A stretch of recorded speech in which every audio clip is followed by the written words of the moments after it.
अचानक रीतीनं दरवाजा बंद असताना आम्हाला शक्ती दे, असं त्यांना कुणालाही वाटलं नव्हतं. कारण ते निराश झाले होते, कंटाळले होते, दमले होते. येऊद्याच्या भीतीमुळे दरवाजे बंद करून बसले होते. त्यांना असं वाटलं की आता संपलं सगळं. आता इथून पुढे जसा इतर बरेच जण लीडर होते, त्या सगळ्या लीडर सारखा येशू एक लीडर होता आणि येशूने काही स्थापन केलं नाही, काही नाही. येशूचा इतिहास संपला.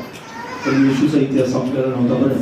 कारण येशू साधारण मनुष्य नव्हता, येशू साधारण लीडर नव्हता, येशू साधारण पुढारी नव्हता. तुम्ही ज्या देवावर विश्वास ठेवताय तो मोशे पण नाहीये. कारण मोशेला मर्यादा आहे, मोशेला मर्यादा होत्या. तुम्ही ज्याच्यावर विश्वास ठेवताय त्या माणसाला मर्यादा आहे, त्या नातेवाईकाला मर्यादा आहे, त्या जोडीदाराला मर्यादा आहे.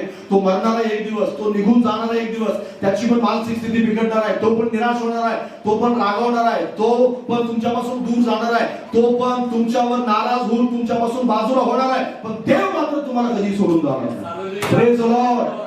देव कधीही सोडून जात नाही. माणूस सोडून जाऊ